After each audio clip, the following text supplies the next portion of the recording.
في هذا الدرس نتعلم كيفية تنصيب الكالي لينكس. أول جزئية سوف نقوم أولا بالدخول إلى الموقع الرسمي الخاص بالكالي لينكس. هذا هو الموقع الرسمي، سوف أضع لكم الرابط. اختيار الداونلود، ومن ثم سوف نقوم بتنصيب الكالي لينكس على الفيرتشوال ماشين أو السيستم الوهمي المشغل أو المحاكي الوهمي. أقوم باختيار الفيرتشوال ماشين، ولدينا الآن أكثر من نسخة. عندنا فيرتشوال بوكس وعندنا الفي ام وير، أيضا عندنا الهايبر في. أنت بإمكانك طبعا، أنا أفضل شخصيا استخدام الفي ام وير 64 بهذا الشكل. سوف أقوم قمت مسبقا أصلا قمت بتنزيل النسخة عندي بهذا الشكل، هذا الملف الخاص بالفي ام وير بهذا الشكل. إذا سوف أقوم بعمل استخراج لكافة الملفات بعد أن تقوم بتنزيل هذه النسخة الخاصة بالفي ام وير.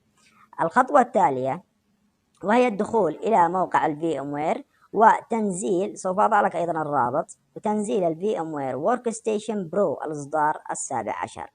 تقوم أيضا بتنزيله عن طريق النقر هنا بهذا الشكل، عن طريق اختيار ورك ستيشن برو فور ويندوز بهذا الشكل، وتقوم بتنزيل أيضا هذه النسخة بهذا الشكل. النسخة هذا أيضا تعمل على تشغيل السيستمات بهذه الطريقة.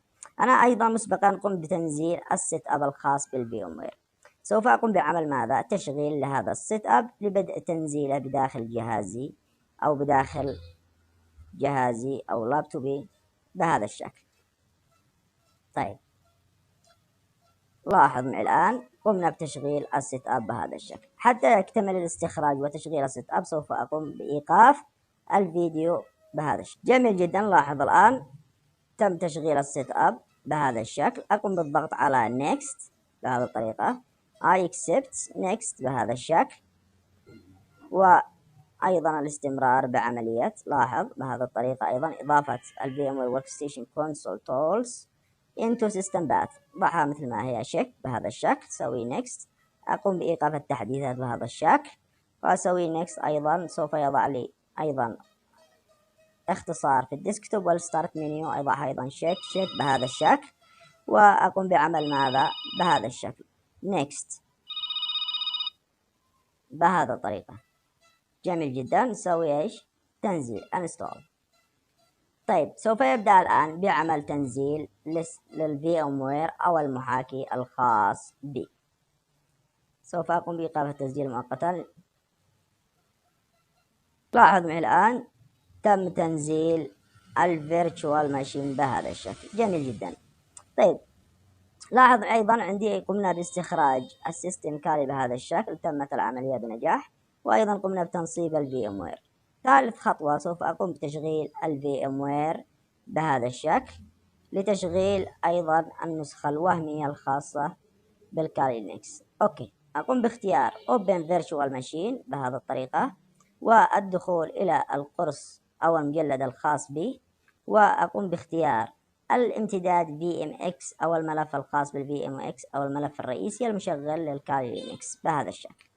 لاحظ من الآن إعدادات جاهزة من شركة كالي بهذا الشكل، عبارة عن ديفايسز أجهزة، ميموري وهمية، وأيضا بروسيسورز معالجات 4، وهذا الميموري 2 جيجا بايت، والهارد ديسك 8 جيجا، والسي دي والدي في دي، وأيضا كروت شبكة وهمية بهذا الشكل، وأيضا لدي بهذه الطريقة يو اس بي كنترولر وساوند كرت الصوت أيضا، والديسبلاي. بالإمكان التغيير على أي إعدادات بالشكل الذي تراها مناسبة لك.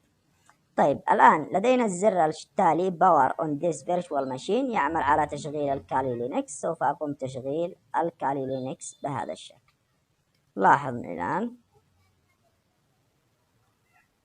يتم البدء الآن بتشغيل الكالي لينكس بهذا الشكل. طبعا يا شباب لدينا الزر كنترول زائدا ألت بهذا الشكل. كنترول زائدا ألت بمجرد أن تقوم بالضغط الماوس على المربع الخاص بالفي ام وير سوف يقوم بعمل تحكم كامل عن طريق الماوس للسيستم المراد اختياره. لكن عند الضغط مرة أخرى كنترول زائدا ألت سوف يقوم بالخروج إلى السيستم الرئيسي أو الواجهة الرئيسية لجهازك أو السيستم الخاص بك الذي تقوم باستخدامه حاليا. لعمل تكبير للشاشة هذا بشكل كامل عليك الضغط كنترول زائدا ألت زائدا أنتر بهذا الشكل. سوف تظهر لك الشاشة فول سكرين بهذه الطريقة. للخروج من الشاشة هذا أيضا قم بالضغط على كنترول زائدا ألت زائدا أنتر بهذه الطريقة. جميل جدا. لاحظ ظهرت لي الشاشة بالشكل التالي، تطالبني بتسجيل الدخول. قم بكتابة اليوزر نيم كالي والباسورد أيضا كالي، لأن اليوزر نيم والباسورد هذه افتراضية من شركة كالي أو من سيستم كالي نفسه. سوي كالي بهذا الشكل وقم بالضغط لوجن. لاحظ معي الآن سوف يقوم بفتح سيستم كالي بهذا الشكل مع كافة الأدوات.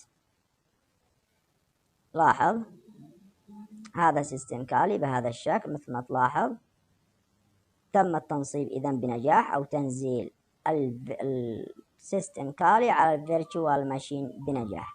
إلى هنا انتهينا من هذا الدرس. تحياتي لكم والسلام عليكم ورحمة الله وبركاته.